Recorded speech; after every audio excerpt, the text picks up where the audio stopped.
Bem, meus irmãos, nós estamos aqui na Casa de Francisco, da Sociedade de Estudos Espíritas Francisco de Assis, em mais uma tarde de estudo, nessa quinta-feira, dia 21 de janeiro de 2021, às 18 horas, para a nossa terceira aula do nosso curso de Fluidoterapia de 2021. Nós já tivemos a primeira aula no dia 7, a segunda no dia 14. Essas 3 aulas já estão publicadas na nossa página no YouTube. Quem quiser acessar, basta ir até lá. Eu sempre estou colocando o link da nossa página no YouTube. E hoje nós vamos para a nossa terceira aula. E o tema de hoje também será o mesmo tema da aula da próxima semana. Nós vamos falar sobre o perispírito e vamos rever muitos conceitos e consolidar cada vez mais a importância do estudo do perispírito para o trabalho da fluidoterapia, para as irradiações que se fazem, né, pelo menos na nossa casa, todas as quartas-feiras, para encarnados e desencarnados, porque nós não estamos aplicando passe, aquele passe presencial, na nossa casa é feita através da imposição de mãos. Em outras casas tem outros gestos, né? Tem a imposição de mãos, tem a doação, tem o passe de sustentação. Na nossa casa nós resolvemos aplicar apenas a imposição de mãos, mas nem isso nós estamos podendo fazer, porque as casas espíritas são fechadas. Mas esse trabalho não para, é um trabalho que tem tido continuidade. E agora nós estamos fazendo aquela irradiação à distância, que eram feitas em algumas casas espíritas, não é? Então, só que agora ela tomou espaço. É essa irradiação à distância que está acontecendo. Quando nós lemos esses nomes de alguns companheiros antes da nossa prece, nós estamos fazendo uma irradiação à distância. Por isso, nós estamos fazendo o curso de fluidoterapia para que a gente se conscientize disso, que ninguém está sem receber o passe. Todos nós estamos irradiando e todos estão sendo beneficiados. Daí conhecermos como esse processo acontece e a sua importância. E mais ainda, a importância do nosso preparo para fazer esse trabalho de irradiação. Então, nós vamos dar início ao nosso estudo. Eu vou partilhar aqui o ecrã com vocês e que nós possamos aproveitar ao máximo essa oportunidade de aprendizado.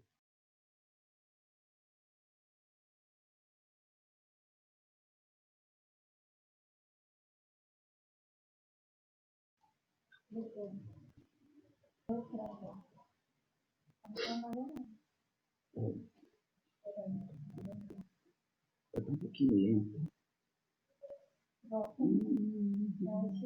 Meu Deus. Deu um problema. Gente, vou ter que parar de partilhar para voltar tudo novamente, que deu um probleminha aqui. Um minutinho só, gente. Não, eu quero achar o negócio aqui. Os 3 pontinhos que eu quero achar. Um minutinho aí, gente.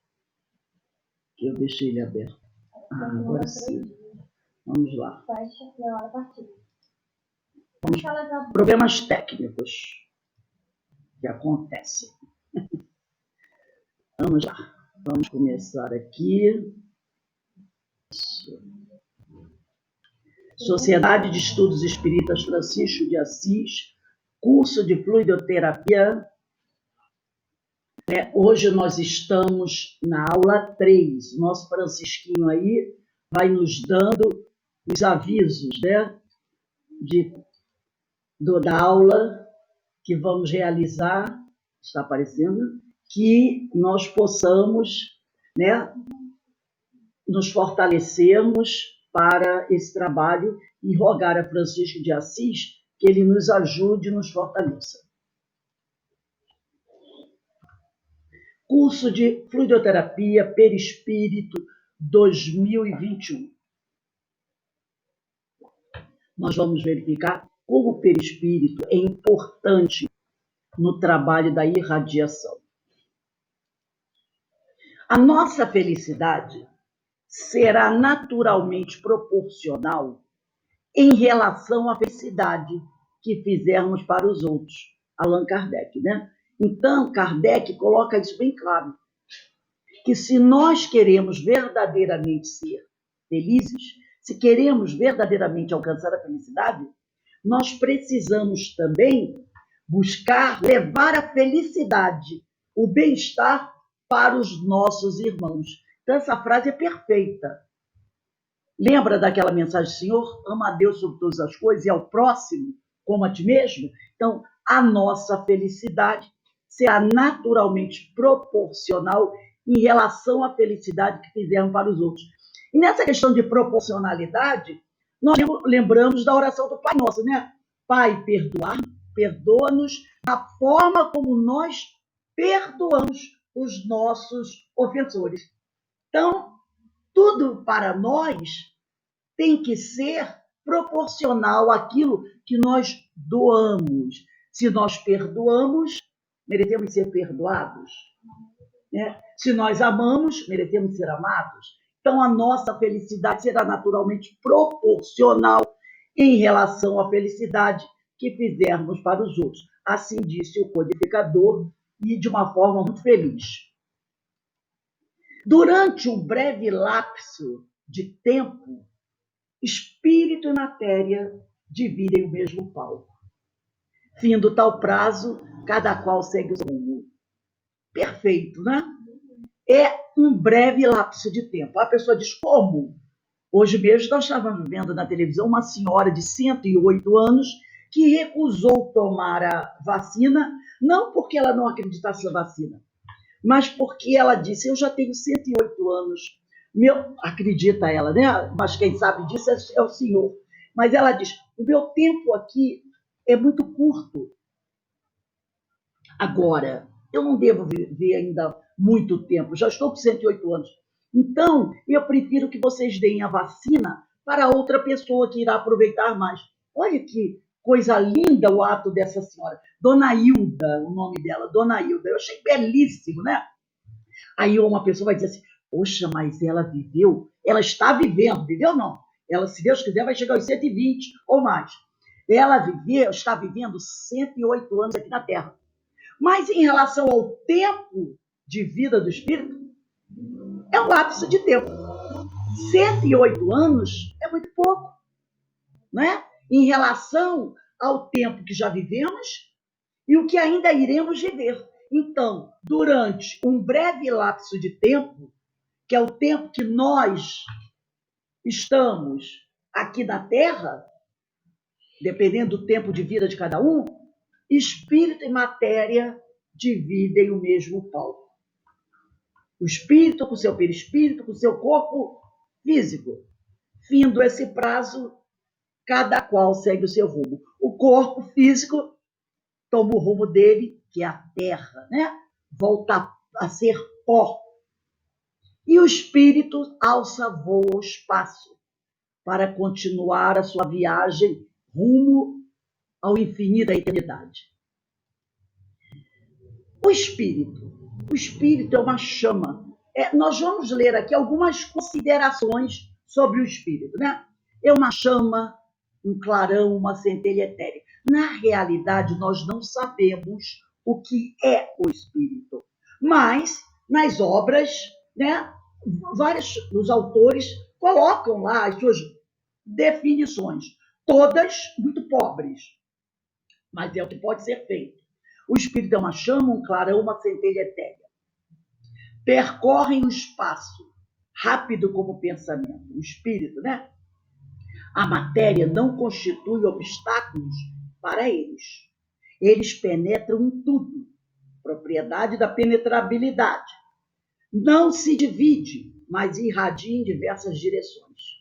Eles têm um invólucro semimaterial, que é o nosso perispírito. Esse envoltório semimaterial apresenta forma determinada. Eles são de diferentes ordens. Os espíritos são de diferentes ordens. Então, quem quiser aprender um pouquinho mais, Pegue essas questões do Livro dos Espíritos, 88, 89, 91 e 92. É um resumo dessas questões. Os espíritos são incorpóreos, isto é, não possuem forma. Pelo desenho, está mais ou menos representado isso, que aí você tem o espírito, perispírito e corpo físico. Então, o espírito, nesse desenho, ele não tem forma, ele é incorpóreo. Ninguém sabe a forma do espírito. Uns dizem que é uma centelha, outros dizem que é um clarão. Ele não tem forma, ele é incorpóreo. É uma matéria eterizada e que não pode ser percebida pelos vossos sentidos. Pelos nossos sentidos, nós não podemos perceber o espírito, porque nós não vemos o espírito. Nós não podemos tocar o espírito. Não é verdade? Ninguém pode ver o espírito. Ninguém pode tocar o espírito. Aqui nós explicamos. Refere-se ao espírito revestido do perispírito. Sem esse, o espírito nada tem de material. Então, olha só. Quando nós dissemos que o espírito, vamos esclarecer isso, tá lá. Os espíritos são incorpóreos, sem forma. Aí a gente dá uma definição. É uma matéria eterizada que não pode ser percebida pelos vossos sentidos. Pelos nossos sentidos. Visão, audição, sentidos do corpo. Nós não podemos. A pessoa, mas ele é médium, aí é outro departamento. Nós estamos cercados pelos espíritos, mas nós não podemos aqui vê-los, nem tocá-los. É uma matéria eterizada. Agora, por que matéria eterizada? Olha o que está dizendo no segundo item.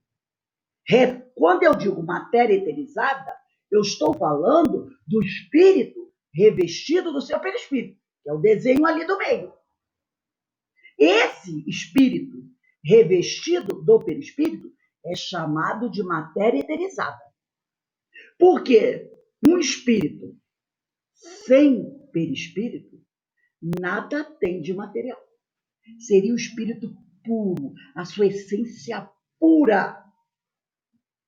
Esse nada tem de material. Então, a gente tem que tomar cuidado com isso. Está lá o título, os espíritos são incorpóreos, eles não têm forma. O espírito puro, sem o perispírito, ele não tem forma. Vamos dizer assim, aquele tipo um espírito como Jesus, né? Como Jesus. Ele não tem forma. Ele tem um corpo mental, mas ele não tem forma. Ele é um espírito puro. Aquelas camadas perispirituais que nós possuímos, ele não possui. Ele não possui. Mas, se precisar novamente encarnar em algum globo, aí ele pode formar essas camadas. Mas ele não tem mais essas camadas grosseiras, tá? Mas ele tem o corpo mental. Agora, quando eu digo que o espírito é uma matéria eterizada, eu estou me referindo ao espírito com o seu perispírito, tá? E eu não posso perceber pelos meus sentidos, pelos meus olhos, pelo meu tato, eu não posso. Eu sei que eu estou aqui cercado por espírito, mas eu não estou vendo. Eu nem posso tocá-los. E isso refere-se, matéria eterizada, volto a dizer, ao espírito revestido do perispírito. Aí eu posso dizer, o espírito é uma matéria eterizada, porque eu sei que ele está revestido do seu perispírito. E o perispírito é uma matéria. Então, é uma matéria etérea. Agora, o espírito, sem o seu perispírito, ele nada tem de material, tá? Isso está lá na questão 82 do Livro dos Espíritos. A palavra perispírito foi criada por Allan Kardec para designar esse envoltório de que se serve o espírito em sua trajetória evolutiva. Essa palavra não foi muito bem aceita pelos espíritos. Porque quando Kardec começa a fazer comparação do espírito com o seu perispírito, com a flor, né, o perisperma, a flor, né, eles percebem o que ele quer falar e dizem assim, ó, não é nada disso que você está falando. Essa comparação que você está fazendo não explica o perispírito. Mas Kardec não conseguia, até por falta de elementos, de palavras para explicar, porque os espíritos dizem, né, que a nossa linguagem é muito pobre em palavras, ele não conseguiu outra palavra, ele não conseguiu dar outra explicação, e ele insistiu com a palavra perispírito. E novamente os espíritos disseram para ele, ó, não é bem por aí, essa palavra não vai dar certo. Mas ele insistiu. E os espíritos, percebendo que ele não ia encontrar uma outra palavra que definisse mais adequadamente o perispírito, eles disseram assim, tudo bem, então isso que você está querendo falar, esse corpo espiritual, é isso aí que você chama de perispírito. Ele fala até aí, é isso aí que você chama de perispírito. Você chama. Tanto que, se nós procurarmos no Livro dos Espíritos a palavra perispírita, usado pelos espíritos, será em número muito reduzido. Na maioria das vezes, a palavra perispírito, que aparece no Pentateuco, é usada por Kardec. Pelos espíritos, já foi feita essa pesquisa. Quantas vezes os espíritos utilizam a palavra perispírito na codificação?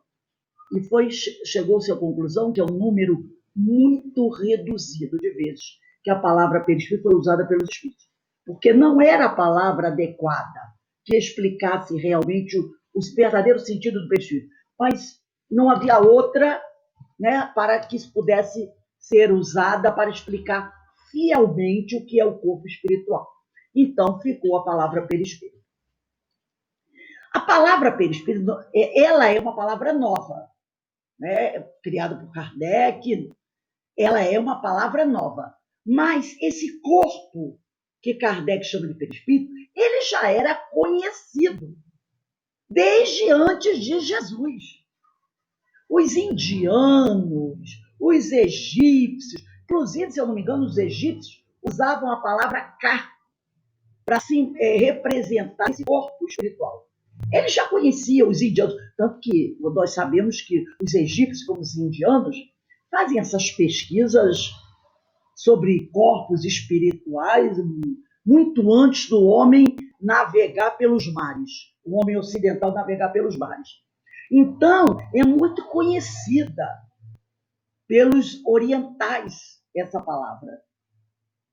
Mas, no mundo ocidental, nós vamos encontrá-la em 1646, por Leibniz, que chama de corpo fluídico, em suas obras, século XV, 1646.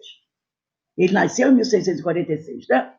Então, ele já usou o nome de corpo fluídico. Cudivort, mais ou menos o nome desse Cudivort, em 1617, também no século XV, ele detectou esse corpo e chamou de mediador plástico. André Luiz, em sua obra, que começa a ser escrita na década de 40, ele chama de corpo espiritual ou psicossoma. Hernando Guimarães Andrade, em estudos, ele chamou de modelo organizador biológico. Então, a gente percebe, esses são os ocidentais, podemos dizer assim, né? Então, nós já vamos encontrar no mundo ocidental, no século XV, referência a esse corpo espiritual, esse corpo astral.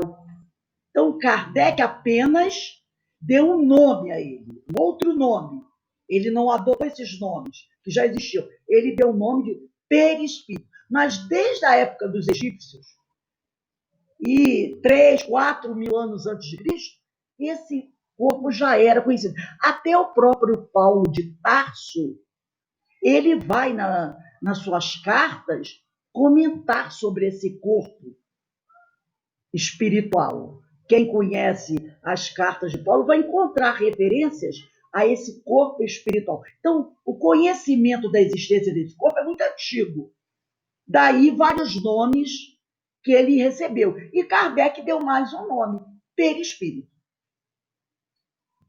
O espírito, na questão 93 do Livro dos Espíritos, Kardec faz a seguinte pergunta: o espírito propriamente dito tem alguma cobertura, ou como pretendem alguns, está envolvido numa substância qualquer?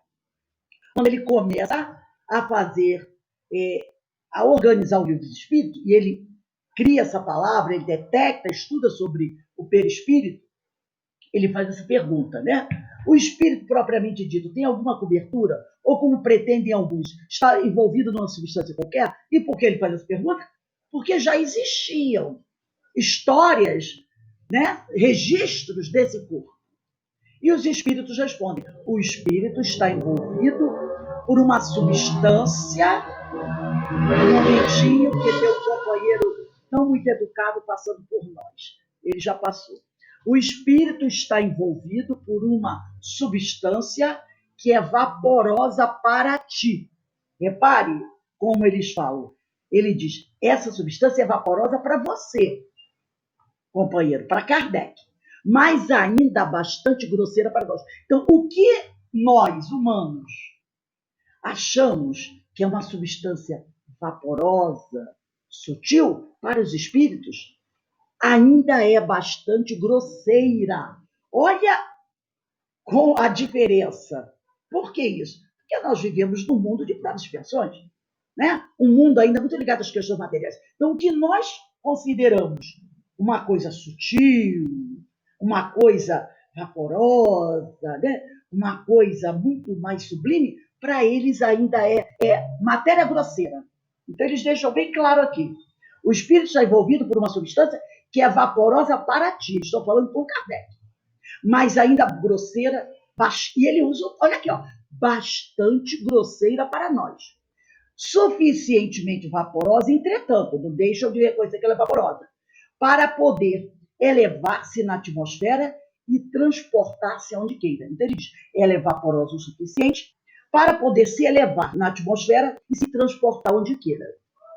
Também na questão 95, porque no Livro dos Espíritos tem 3 questões de Kardec sobre o perispírito: 93, 94 e 95.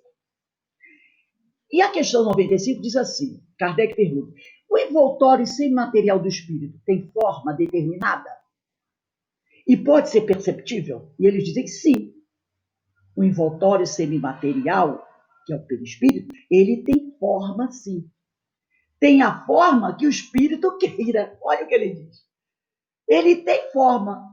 Por isso que nós dissemos lá que no início o perispírito, o espírito revestido do seu perispírito, ele tem uma forma. Que forma? A que o espírito queira dar. Lembra que, por exemplo, alguém desencarna, chega ao plano espiritual. Aí um companheiro encarnado faz uma evocação. Vamos dizer que esse companheiro é um vidente. O espírito vai tomar a forma que tinha quando encarnado e o companheiro conheceu. Vamos dizer que o companheiro quando conheceu, ele já era um homem de 90 anos. Conheceu né? Tinha 90 anos, ou era uma criança, um jovem. Então ele vai aparecer com esta forma para ser identificado. Mas vamos dizer que lá no plano espiritual, ele encontre um outro companheiro e ele mantém lá no plano espiritual a última forma que ele tinha aqui na Terra. Né? É a última forma que ele tinha aqui na Terra. Mas vamos dizer que no plano espiritual encontre alguém com quem ele teve contato há 4, 5 vidas atrás. Até numa forma feminina. E ele quer ser. Aí aquele espírito olha para ele, vamos dizer que seja um espírito que não tenha muita facilidade ainda de transcender aquela forma e perceber aquele companheiro. O que ele vai fazer? Ele vai tomar forma feminina que ele conheceu. Então, por isso que eles dizem, sim, tem a forma que o espírito queira. Então, o envoltório semimaterial tem forma determinada e pode ser perceptível? Sim, tem a forma que o espírito queira. A Rosângela, ela colocou uma mensagem aí, eu gostaria que...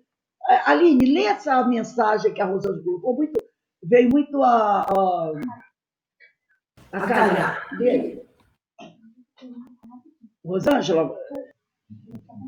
Ah, tá aí, peraí. Estou aqui. Semeia-se natural, ressuscitará. Semeia-se corpo natural, ressuscitará corpo espiritual. Exatamente. E a corpo natural é também corpo espiritual. A corpo espiritual, né? Em Coríntios 14, versículo 44, né? Veio bem a calhar essa frase. Então, o espírito tem a forma que o espírito queira. É assim que o espírito vos aparece algumas vezes, quer em sonho, quer no estado de vigília, e que pode tomar forma visível e mesmo palpável. Então, o espírito ele toma forma que ele desejar. Que ele desejar, né? E ele pode, se assim desejar, se tornar visível, né, para quem ele quiser, pode se tornar visível para uma pessoa, pode se tornar visível para uma multidão e pode até se tornar palpável. Lembra quando Jesus se reuniu com seus discípulos após a sua crucificação? Que Tomé ficou assim meio surpreso, né? E duvidando, ele disse, esticou a mão e disse, toca aqui.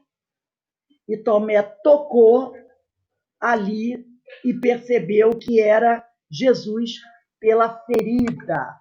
Então, o espírito tem essa capacidade de aparecer, materializar o seu corpo perispiritual de forma que ele possa ser visível. Que ele possa ser visível por qualquer pessoa e até mesmo se tornar palpável. Isso é uma coisa que o espírito faz tranquilamente. Aqui nós vamos falar um pouquinho sobre os centros de força que se encontram ao longo das camadas perispirituais. Os centros de força são verdadeiros vórtices, por onde os dinâmicos campos magnéticos da personalidade espiritual se ligam ao físico. Tá? Então, os centros de força estão colocados ao longo das camadas perispirituais e vão se ligar ao corpo físico pelos plexos nervosos. Agora tem uma coisa que a gente precisa lembrar. Nós conhecemos, e é muito comum, né, aqueles 7 centros de força mais famosos. Mas precisamos saber, nós temos inúmeros centros de força. Não são apenas esses 7. São muitos ao longo de todo o corpo. Nas costas, tem muitos centros de força. É que esses são aqueles que, na história da humanidade, desde os tempos dos egípcios e indianos, são os mais, vamos dizer assim, mais famosos, mais conhecidos, né?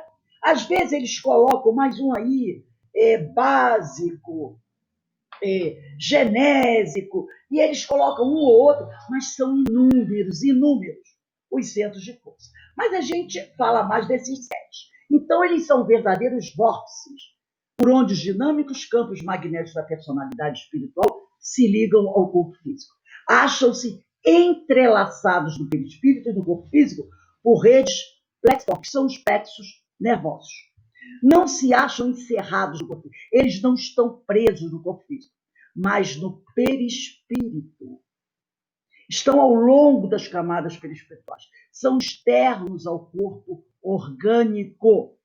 São apoios energéticos que, sob a direção automática da alma, olha aí, olha essa questão, são apoios energéticos que, sob a direção automática da alma, então a alma está no comando de tudo, imprimem nas células a especialização. Nós sabemos que as nossas células, cada grupo de células tem uma especialidade, né? Temos as células que vão formar os tecidos e os órgãos do aparelho respiratório, do aparelho digestivo, o tecido ósseo, não é assim? O tecido epitelial, o tecido nervoso. Então, cada célula tem sua especialização. Então, são apoios energéticos que, sob a direção automática da alma, depois a gente vai ver como é que se formou esse automatismo, imprimem nas células sua especialização. Nós temos aí esses 7 centros de força mais famosos. O coronário, que fica no alto da cabeça, o frontal, que fica mais ou menos entre os olhos, o laríngeo, que fica na região da garganta, o cardíaco, próximo ao coração, o esplênico, que está ali mais próximo ao baço, o gástrico, na altura, né, do nosso estômago, do nosso aparelho digestório, o genésico, que também chama de básico, está ligado às questões da reprodução, das energias criativas. Então, nós temos aí esses 7 centros de força, que eles têm uma classificação, alguns estão muito mais ligados às questões da materialidade.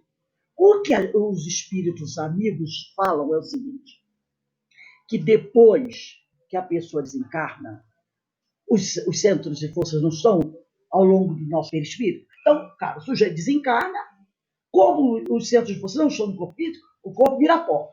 E o espírito, com o seu perispírito, caminha para os seus centros de força. Mas no plano espiritual, logo após a desencarnação, e esse logo após pode durar 50 anos, 100, 500 anos, né? Vai depender do grau de materialidade do espírito, os 2 centros de força que vão trazer para o homem mais dificuldade para superar certas questões, é o gástrico e o genésico. Por que será? O gástrico está ligado ao sistema digestório, está ligado à comida, à alimentação. A nossa alimentação no planeta Terra, enquanto encarnada, é muito materializada, não é? Feijoada, rabada, né? A pizza, a lasanha, né? O churrasco, as bebidas, tudo isso que nós precisamos para nos alimentar. Então, quando a gente começa, até a gente diz assim, tem uma frase muito interessante, a pessoa que faz uma refeição por dia, pelo menos uma refeição por dia, ela não tem fome. Ela tem apetite. Não é? Ela tem apetite. Mas a gente diz assim, ai, nossa, que fome! Às vezes o cara já fez 2 refeições, tomou o café da manhã, o almoço e o café da tarde. Aí tem o costume de jantar por volta das 20 horas. Aí dá o 23 horas de jantar e fica assim, meu Deus, estou morrendo de fome. Esse jeito não está com fome. Olha como nós somos ligados à questão da alimentação. É impossível esse sujeito estar com fome. Ele pode até dormir sem comer. Ele não vai morrer. Ele está alimentado. Ele pode até ficar 24 horas sem comer. Ele não vai morrer de fome. Ele não vai morrer de fome. Mas nós ficamos, olha assim, ai meu Deus, vou desmaiar. Ai, meu estômago está roncando. Ai, que dor. Eu estou com muita fome. Ele não está com fome. Na realidade, ele não sabe o que é fome. Por isso, esse centro de força traz problema para o desencarnado. E o genésico ligado às questões da sexualidade. As questões das energias criativas. Todos nós sabemos que o homem terráqueo ele tem N problemas ligados à sexualidade. Por quê? Porque desde os tempos primeiros da humanidade, a questão sexual sempre foi observada de forma equivocada pela maioria das culturas, não é verdade?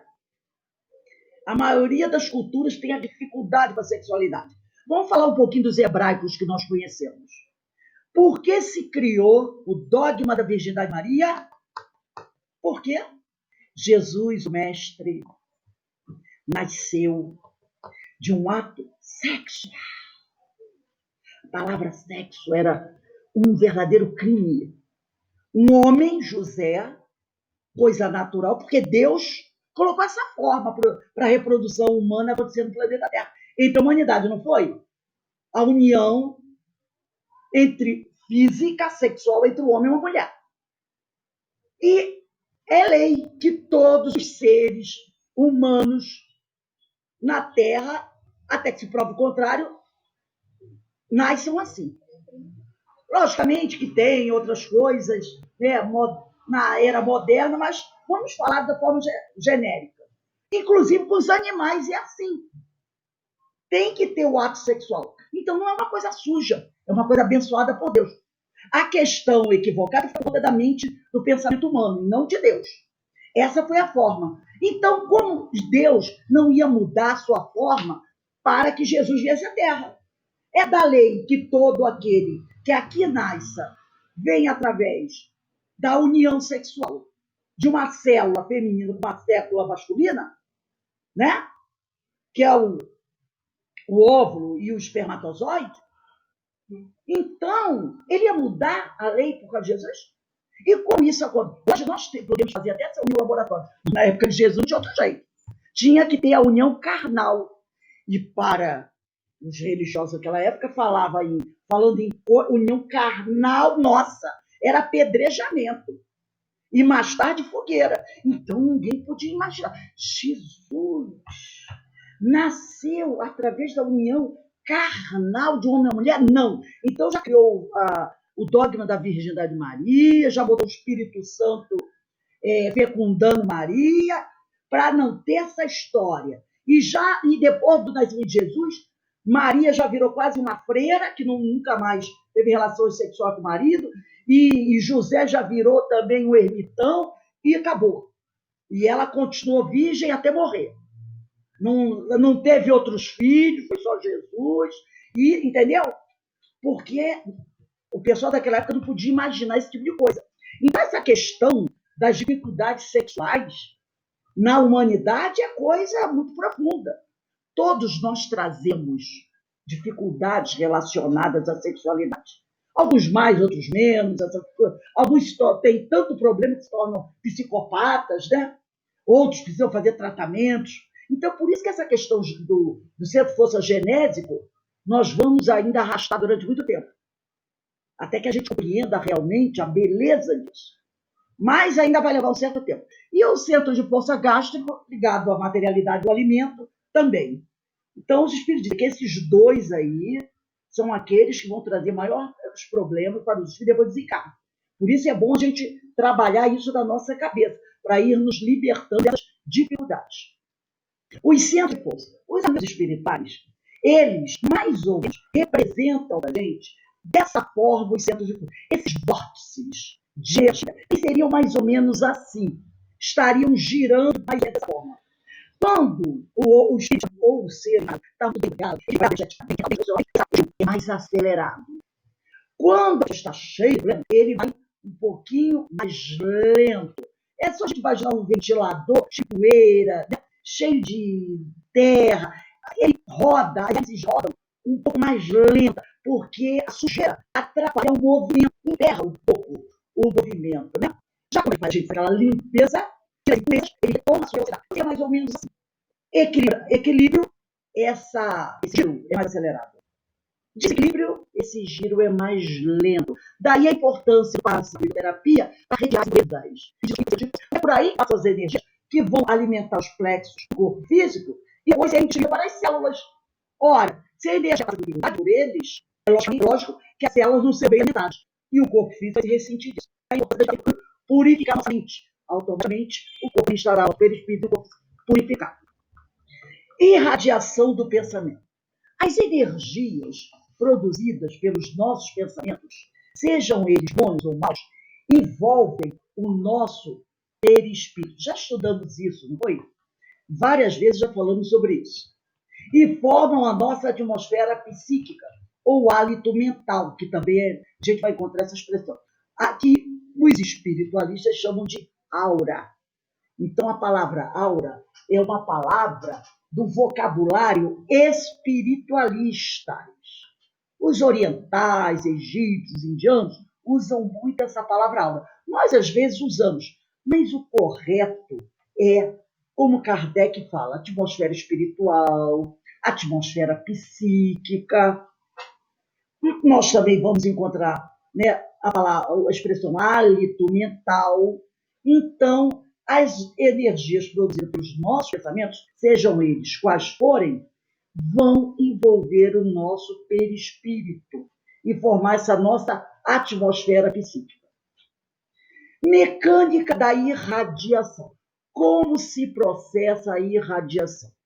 A irradiação é a projeção do pensamento e do sentimento, que são energias que conseguimos exteriorizar de nós mesmos. Então, na realidade, nós sentimos, nós, baseado nos nossos sentimentos, pensamos e irradiamos essa energia para longe de nós. Então, é a projeção desse pensamento, do sentimento, do pensamento, que são as energias que conseguimos exteriorizar de nós mesmos. Então, quando nós nos reunimos para fazer a irradiação, seja para os encarnados ou desencarnados,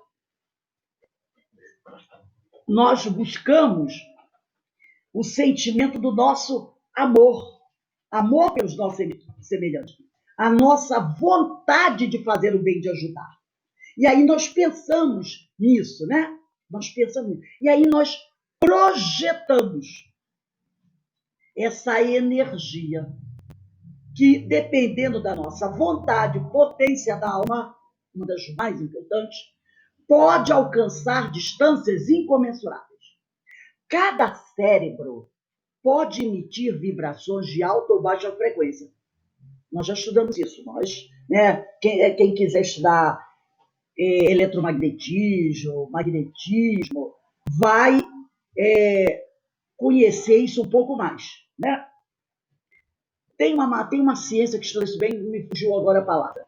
Então, a eletrônica também, né? Então, cada cérebro pode emitir vibrações de alta ou baixa frequência, de acordo com os pensamentos constantes. Então, conforme forem nossos pensamentos, nós podemos emitir vibrações de alta ou de baixa frequência.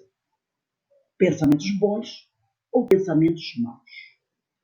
Fica por nossa conta como nós vamos emitir essas radiações.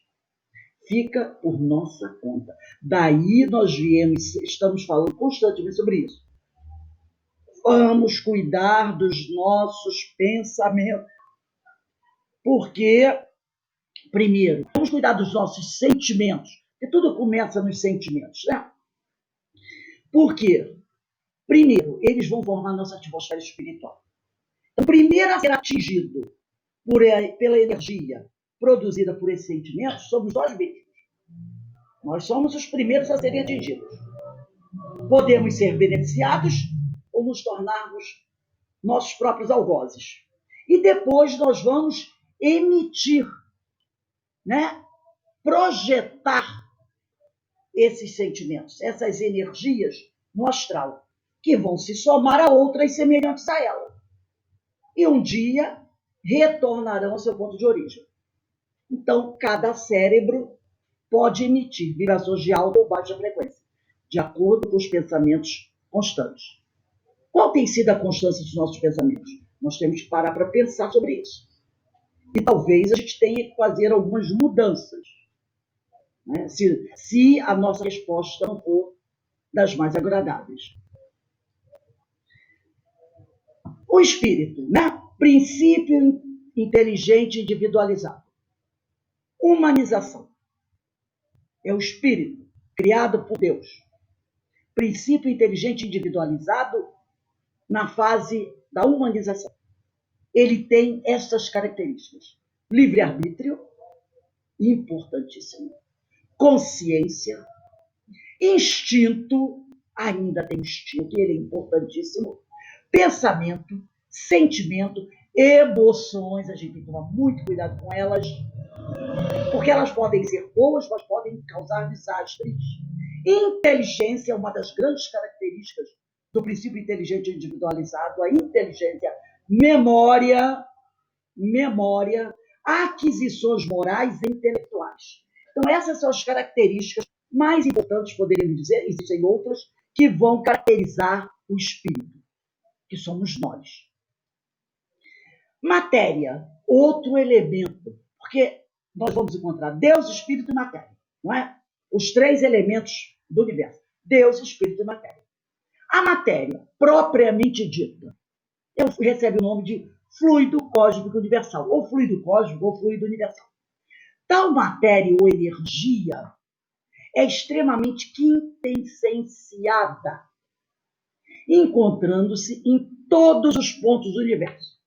Está espalhada pelo universo, possibilitando, assim, a origem de matérias diversas. A partir do fluido cósmico universal, inúmeras outras matérias irão surgir, como o corpo físico e o perispírito, que estão apenas em estados diferentes de condensação, mas são matéria. O perispírito, com uma condensação, vamos dizer, mais leve, o corpo físico, de uma forma mais densa. Então, nós temos aí 4 tipos, né, que é conhecido: o sólido, o líquido, o gasoso e o plasma. O plasma, dizem os cientistas, é o seguinte: quando você olha para uma chama, você vê o fogo, mas antes, aí começa a sair um vapor dessa chama. Antes dela se tornar totalmente vapor, ela tem um brilho, né? Você olha, saindo da chama um brilho, depois ele evapora e vira gás, né? É o estado gasoso. Esse brilho que sai logo depois da chama é o que eles chamam de plasma. Então seria essa matéria, o plasma. É aquela parte que fica brilhando acima da chama. Logo depois se torna o gás, do estado gasoso. Então isso aí é que seria o plasma, né? De onde tira o espírito seu envoltório sem material? Do fluido universal. Pergunta 94 do Livro dos Espíritos. De cada globo. Isso é importante. A gente percebe aqui que o seguinte: o perispírito não é igual em todos os planetas. Então, em cada planeta, o perispírito terá uma forma, terá uma constituição. Para habitar no planeta Terra, o espírito que chega, vamos dizer, aquele que está encarnando pela primeira vez na Terra, terá que buscar no planeta Terra os elementos materiais do planeta, os fluidos do planeta, para formar seu perispírito. Seja ele espírito puro ou não. Assim foi com Jesus. Quando Jesus encarnou na Terra, mesmo sendo espírito puro, ele teve que formar o perispírito dele dos mesmos elementos que cada um de nós formou. Logicamente, por ser o espírito puro, ele pôde recolher o que havia de melhor aqui. Mas eram elementos do globo terrestre. Agora, se um espírito que desencarna da Terra e vai reencarnar em Marte, Júpiter, Saturno, Urano, Netuno, Plutão, ele vai ter que deixar os elementos mais grosseiros que constituem o perispírito dele aqui na Terra, e ao chegar nesse planeta, ele vai ter que buscar os elementos desse planeta para formar o seu perispírito. Por isso que, quando Kardec fez a pergunta de onde o espírito seu volta a ser material, os espíritos dizem do fluido universal, porque o fluido universal está espalhado por todo o mundo, de cada globo. Por isso, ele não é o mesmo em todos os mundos. Passando de um mundo para o outro, o espírito troca seu envoltório, como mudar de roupa. Nós estamos aqui, podemos dizer ainda no verão, não é? Se nós fôssemos assistir a posse do Biden em Nova York, em Washington, não poderíamos ir com a roupa que estamos vestindo aqui, porque lá está no inverno, um frio tremendo. Então teríamos que nos despir das nossas roupas tropicais e vestir aqueles casacos, né, de frio, porque lá está muito frio. Então eles também, passando de um mundo para o outro, o espírito troca seu envoltório, troca essas camadas mais grosseiras do seu espírito, para formar novas camadas dos elementos desse planeta onde ele vai habitar. Olha, vamos ver como é que se forma esse perispírito. Primeiro, olha aqui, vontade do espírito. lembra da potência vontade? Somada ao fluido cósmico universal, ele vai ter o seu perispírito. O espírito, através de comandos mentais, lembra o que o Hernando Guimarães Andrade falou sobre o que era o perispírito? Modelo organizador biológico? É essa definição que ele dá de perispírito, Hernando Guimarães Andrade. Então, o espírito, através de comandos mentais, a mente na base de tudo, é o modelador do seu perispírito. Usando a argamassa, que é o material, né? A matéria, o cimento, vamos dizer assim, que é o fluido cósmico universal, que o seu livre-arbítrio permitir. Não é? Ele vai usar os elementos que ele sabe que é permitido a ele utilizar. A pessoa diz, eu não entendi. Ora, se eu sei, isso aí é que está, na base está a mente do espírito. Eu sei que sou um espírito ainda no estado de perfectibilidade, a caminho da perfeição. Então, eu não posso chegar lá e me dirigir à prateleira dos melhores materiais que existe naquele supermercado. Eu sei que prateleira eu tenho que ir. Aquela que está no meu nível, na minha altura. Entendeu? Se um espírito puro, ele já sabe qual é a prateleira que ele vai ter que buscar o material dele. Por isso que ele diz que o seu livre-arbítrio permitiu. Então, o espírito, ele sabe o nível dele e o material que ele pode utilizar. Então, ele é o modelador do seu perispírito, usando a argamassa, que é o fluido cósmico universal, que o seu livre-arbítrio permitiu. Então, ele vai até lá e sabe, o meu livre-arbítrio me permite usar esse hoje. Mas daqui a alguns milênios, eu poderei pegar o material das prateleiras superiores. Não é? Porque eu já estarei mais evoluído. Então, isso é importante, que o seu livre-arbítrio permitir. Então, a vontade do espírito, somado à argamassa, que é o fluido cósmico, ele vai organizar o seu perispírito. Perispírito, veículo de manifestação do espírito. É o corpo de relação do espírito no plano espiritual. Se eu estou desencarnada, meu corpo de relação é o meu perispírito, porque o meu espírito não pode ser visto. O meu perispírito não pode se manifestar no mundo sem essa proteção, que é o do perispírito. Então, o meu corpo de relação no plano espiritual é o meu perispírito. Mas se eu estou encarnado, o meu corpo de relação é o meu corpo físico. As pessoas, quando olham para mim, veem o meu corpo físico. Elas não veem o meu perispírito. Elas veem o meu corpo físico. Então, o meu corpo de relação aqui na Terra é o meu corpo físico. No plano espiritual, eu não tenho corpo físico, é o meu perispírito. Então, é o veículo de manifestação do espírito. O espírito se manifesta no mundo com o seu perispírito, tá? O espírito tem o livre-arbítrio. O que é o livre-arbítrio? Responsabilidade por suas escolhas. Sucessos. Os sucessos do espírito. Os sucessos que o espírito alcançar. Vai permitir a ele ter um perispírito em harmonia, equilibrado, porque ele tem uma atmosfera espiritual, né, harmoniosa, purificada. Ele só vem tendo acertos e se esforçando cada vez mais. Tudo em equilíbrio. Porque ele usou bem o seu livre-arbítrio. Esse sujeito, esse espírito, tem tido muitos fracassos. Esses fracassos vão afetar o seu perispírito e vão causar problemas ao seu perispírito. Não é? Então, a situação pode ficar complicada. Daí, a gente tem que tomar muito cuidado com o nosso livre-arbítrio. Precisamos ter responsabilidade por nossas escolhas, porque elas irão afetar o nosso perispírito, que é o veículo de manifestação do espírito. Irão afetar de modo bom como de modo ruim. Conforme o espírito evolui, o seu perispírito o acompanha nesse processo evolutivo. Se o espírito cai em declínio por escolhas ruins, por questões de pouca moralidade, isso vai afetar o seu perispírito. E futuramente vai acabar afetando também o seu corpo físico, não é? Porque estando encarnado, o perispírito está sempre ali, ó, juntinho do seu corpo físico. Os centros de força estão ao longo do seu perispírito. Essas energias fracassadas, doentes, vão passar pelos centros de força, vão alcançar os plexos do corpo e vão se distribuir pelas células. E as células são o quê?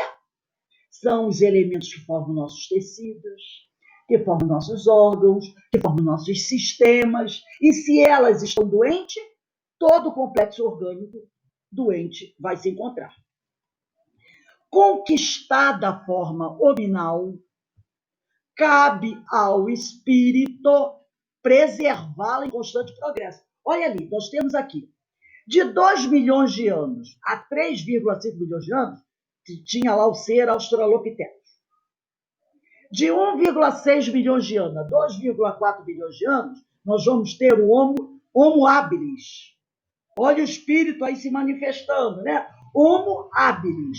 Ele já tem habilidades de produzir os materiais de que necessita para sobreviver, como armas, lanças, já está manipulando fogo, ele já tem habilidade, por isso que é Homo habilis, de habilidades. Já está começando a desenvolver ali o raciocínio. Homo de 2 bilhões de anos a 400 mil anos, nós vamos ter o Homo erectus.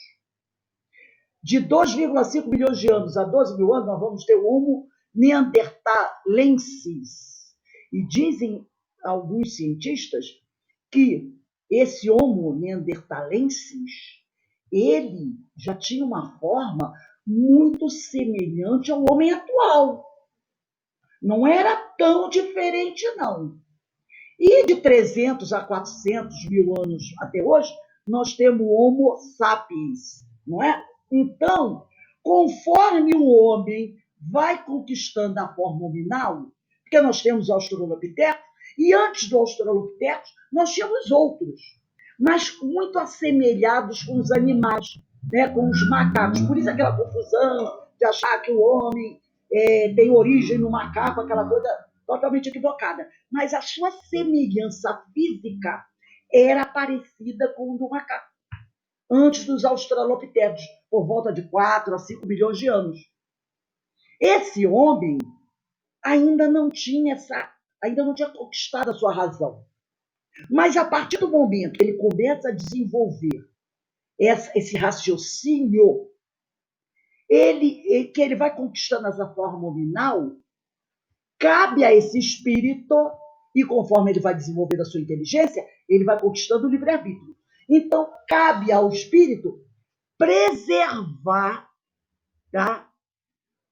Preservar essa forma hominal em constante progresso. Pois o espírito, como disse o nosso querido Hernando Guimarães Andrade, que já se encontra no plano espiritual, será o modelador do seu corpo espiritual, através dos comandos mentais. E quando eu digo modelador do seu corpo espiritual e, consequentemente, do seu corpo físico, através dos comandos mentais. Então, os comandos mentais que vão organizar tudo isso aí. Então, o homem tem uma responsabilidade muito grande. E na base de tudo isso aí está a palavra moral. Moral, conduta, né? É preciso cuidar dessa moral, da nossa conduta, porque nós somos os modeladores do nosso corpo astral e, consequentemente, do nosso corpo físico. Então, olha a importância da moral. Olha a importância que vai ter o perispírito nisso tudo. O perispírito é o intermediário de todas as sensações que o espírito recebe, né? De todas as sensações que o espírito recebe, e pelo qual transmite sua vontade. Ele é o transmissor da vontade do espírito ao exterior. Está lá no desenho. O espírito pensa, na realidade o espírito sente, o espírito pensa, passa para o perispírito, transmite o impulso e o corpo físico executa. Depois o corpo sente, transmite a sensação para o perispírito, que vai repassar para os... É o caminho de volta, tem o caminho de ida e tem o caminho de volta. Então, o perispírito, lembra quando eu falei que a gente projeta nosso pensamento, nosso sentimento e nosso pensamento no astral? A gente transmite, mas depois tudo volta. Olha aqui. O perispírito é o intermediário de todas as sensações que o espírito recebe e pelo qual transmite sua vontade ao exterior e atua sobre os órgãos do corpo. Está lá no livro dos médios, questão 54. E nessa questão 54 e também na questão 55, no livro dos médios, tem a frase: o espírito nunca, jamais perde o seu perispírito. O espírito está sempre acompanhado do seu perispírito. Tá? Logicamente, em gradações diferentes, dependendo da evolução do espírito.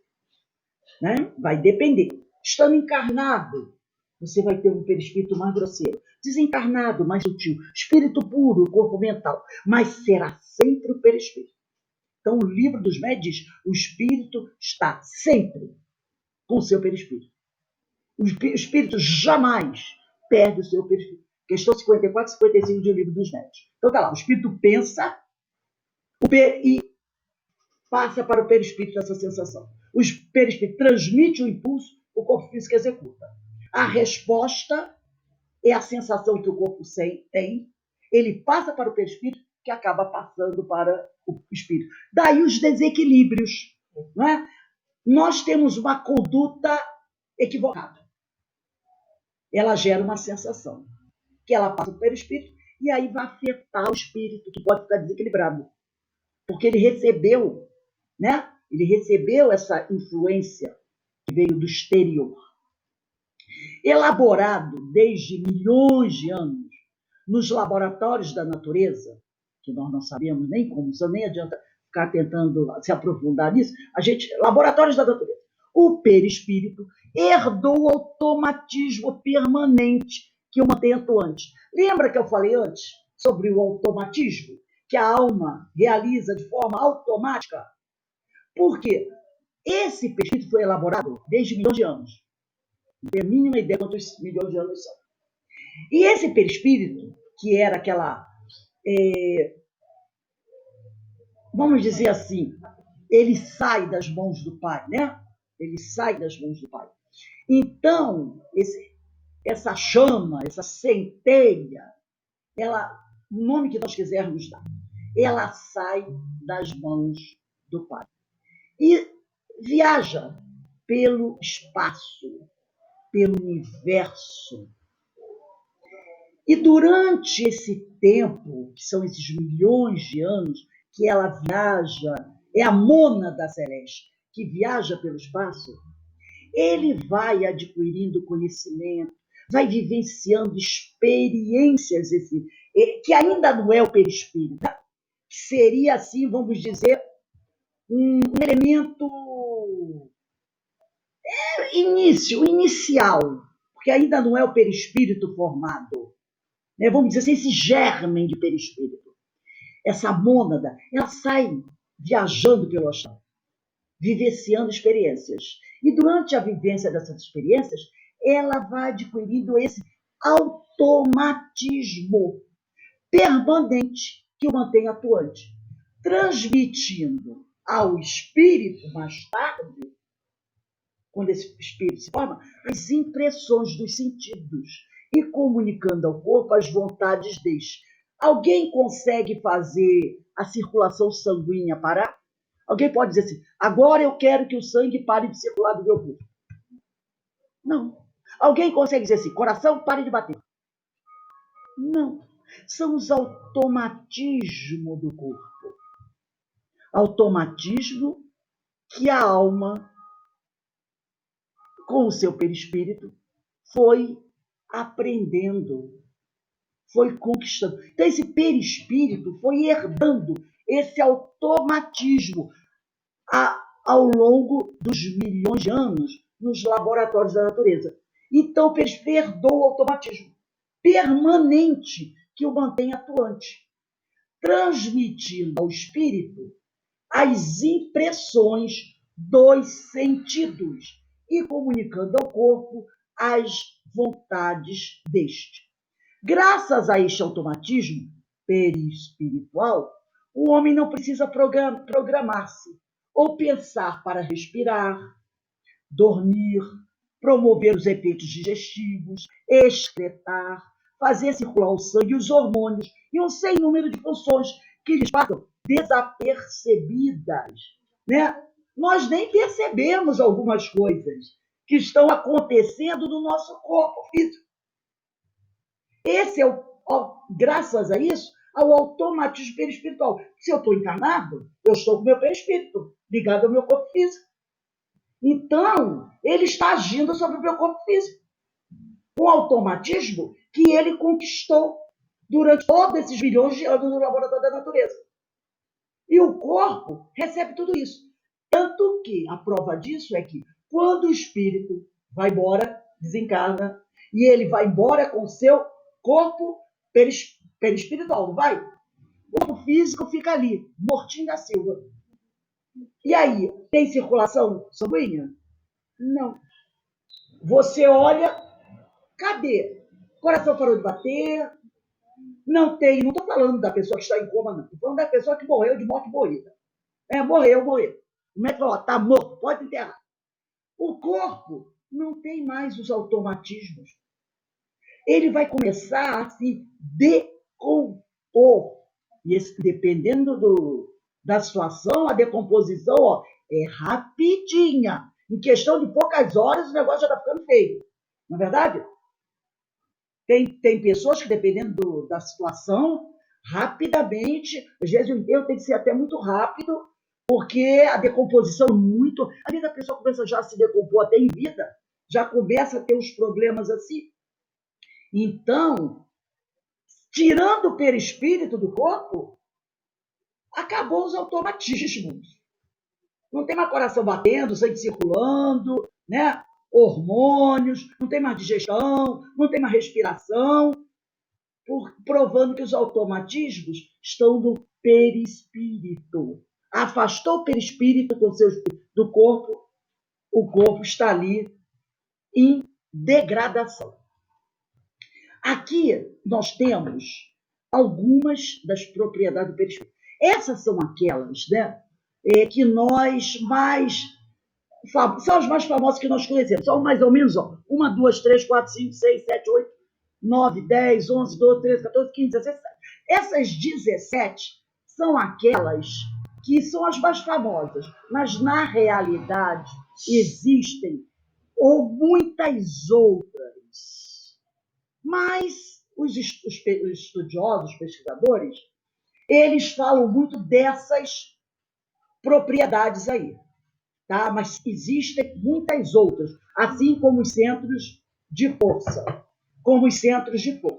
Nós também não vamos falar de todas, não é? Porque não é o objeto do estudo. Mas nós vamos citar algumas. Plasticidade. Faltou um Szinho aí, tá? Plasticidade. Plasticidade. O perispírito é o espelho da mente e molda-se de acordo com seu comando. Então, o perispírito é o espelho da mente. Molda-se de acordo com seu comando. Falamos lá no início. A mente está no comando. Então, ele é o espelho da mente. Mostra extremo poder plástico, adaptando-se às ordens mentais que emanam da alma. Por isso, a propriedade plasticidade. Tá? Ele é o espelho da alma, da mente, e molda-se de acordo com o comando da alma. Falamos isso lá no início, né? Questão do livro dos Espíritos. O perispírito tem forma? E os espíritos dizem, sim, a que o espírito quiser. Então, tá aqui. Ele mostra no poder plástico, adaptando-se às ordens mentais que emanam. A forma que a mente quiser, ele toma. E essa é a propriedade da plasticidade. Voltando, faltou um Szinho aí depois do A. Pensamento, agente modelador. Quando a mente lança um pensamento no ar, que esse pensamento surgiu a partir de um sentimento do espírito, materializa uma onda de natureza sutilíssima. cujo comprimento, lembra o que nós falamos? Ondas curtas, ondas longas, né? Falamos sobre isso, cujo comprimento e vitalidade dependem da potência mental e da constância no pensar. Tem um slide falando sobre isso lá no início. Então, quando a mente lança um pensamento no ar, originário de um sentimento do espírito, materializa uma onda de natureza sutilíssima, cujo comprimento e vitalidade, quer dizer, quanto tempo ela vai durar, dependem da potência mental e da constância no pensar. O pensamento possui a propriedade de modelar formas. E aí começa o nosso problema. O pensamento possui a propriedade de modelar formas e imagens, sendo essas efêmeras ou duradouras, dependendo das energias que alimentam. A energia do pensamento cria formas admiráveis, alimenta uma gama de coisas sem precedentes. Pode criar formas maravilhosas, mas também pode criar formas terríveis, né? Então, ele possui propriedade de modelar formas e imagem, sendo essas efêmeras, podem ser imagens que podem durar pouco tempo, ou podem formar imagens duradouras, dependendo das energias que alimentam, e essas duradouras, se forem imagens ruins, podem nos atormentar. Já estudamos isso aqui. Então, a energia do pensamento cria formas admiráveis. Eu posso criar formas terríveis da minha mente e depois ser obsidiado por essas formas. Lembra que quando nós estudamos formas de pensamento, né? Então, ele alimenta uma gama de coisas sem precedentes. Quando vibramos nos acordes do amor, iluminamos o perispírito dando-lhe leveza. Detendo-se no ódio, as energias hostis que alimentam deixam resíduos indesejáveis no tecido perispiritual, que são drenados para o corpo físico em forma de doença. Lembra que eu falei? Essas energias passam pelos centros de força, vão aos plexos nervosos, passam para as nossas células. Então, quando eu me detenho no ódio, essas energias hostis que a alimentam deixam resíduos no tecido perispiritual, que acabam sendo drenados para o corpo físico em forma de doenças. Aqui nós vamos dar a nossa famosa paradinha, porque está chegando o nosso horário e nós vamos deixar o tema ideoplastia para a semana que vem, né? Porque esse tema é um tema muito extenso e muito interessante. Então, nós temos ainda a próxima aula. Então, nós vamos continuar falando sobre isso. Então, uma coisa importante a gente analisar. Vamos cuidar até então, nós estudamos. Vamos cuidar dos nossos sentimentos. O problema está ali, nos nossos sentimentos. Porque eles vão gerar pensamentos. E aí pode começar o nosso problema. Se os sentimentos são bons, maravilha. Vão gerar pensamentos bons, né?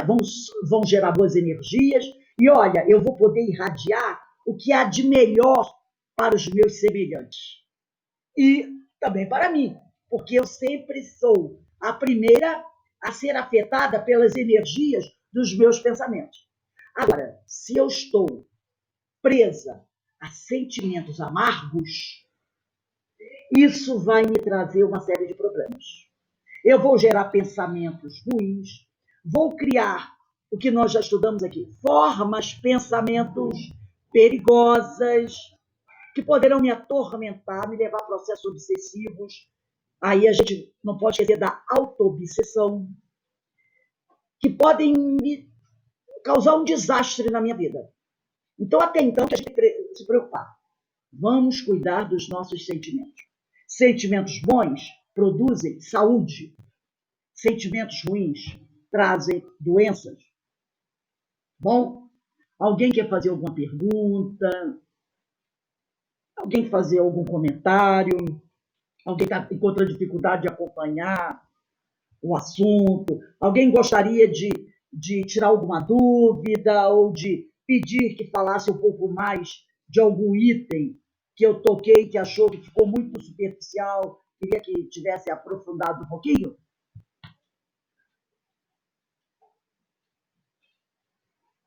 Tá tudo ok? Podemos continuar a partir daí? Semana que vem nós vamos falar de ideoplastia. Eu vou até voltar um pouquinho, queria até que a Aline me lembrasse, que a Aline é minha assessora, de tocar um pouquinho as formas de pensamento, que elas são muito importantes. E o perispírito está na base disso. Nós vamos falar de ideoplastia, vamos começar falando de ideoplastia. Mas eu vou também fazer pelo menos 2 slides aí sobre formas de pensamento. São coisas muito importantes para todos nós. Então, a pessoa pode dizer assim, mas a fluidoterapia, e tudo isso que a gente está falando, influi de uma forma na fluidoterapia? Claro! Claro que flui. Eu não vou irradiar meu pensamento para o outro? Que tipo de pensamento eu estou irradiando? Como estão as minhas energias? Então, eu preciso cuidar disso para poder irradiar boas energias e ajudar o outro a se beneficiar. Se não, que tipo de energia eu estou oferecendo? Energias doentias? Não é? Então, eu tenho que cuidar do meu perispírito. Eu tenho que cuidar dos meus sentimentos, dos meus pensamentos e, consequentemente, do meu perispírito para poder oferecer o melhor. Porque, como disse Kardec, no segundo slide, a minha felicidade é proporcional à felicidade que eu ofereço para os outros. Está aí a importância do meu tratamento. A minha felicidade é proporcional à felicidade que eu ofereço para os outros. Se eu sou cuidadosa no meu trato sentimental, espiritual, nos meus pensamentos, se eu estou preocupada no que eu vou oferecer, eu estou no caminho certo. Então, a minha felicidade é proporcional à felicidade que eu estou oferecendo aos outros. Para a gente encerrar, eu vou pedir a nossa companheira Denise para fazer a nossa prece de encerramento.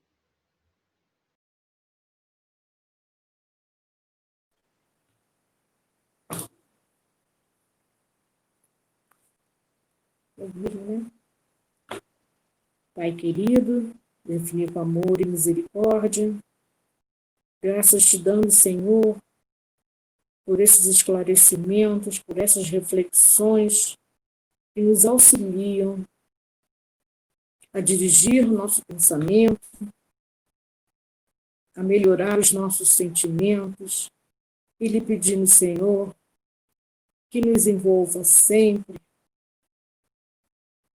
harmonizando os nossos corações, potencializando os nossos melhores sentimentos, para que possamos auxiliar os nossos irmãos mais necessitados, os nossos irmãos que nos pedem o auxílio, que nos pedem prece, que nos pedem o nosso amor. Que possamos, Senhor, embalados pelos sons harmoniosos do amor do Cristo, possamos envolver nossos corações, transformando nossos sentimentos em luzes, a se espargir sobre esses nossos irmãos, iluminando-os, fazendo com que também nos iluminemos dia a dia, buscando nossa transformação que urge, Senhor, para que possamos transformar o nosso planeta. Gratos estamos, Pai querido, por mais um dia de vida, por mais um dia de estudo, por mais um dia de amor. Esteja conosco hoje, agora e sempre, nos iluminando, nos apoiando e nos dirigindo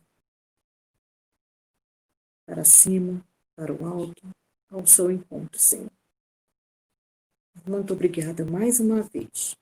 e lhe pedimos autorização para darmos por encerrado o estudo da noite de hoje. Graças a Deus. Agradecemos a nossa irmã Inês, a sua prece. Amanhã às 17 horas estaremos aqui para o estudo do livro dos Médios, depois da história do povo hebreu, encerrando com o nosso lar. Ó, beijinho no coração de todos, tá bom? Fiquem em paz, que o Senhor nos abençoe.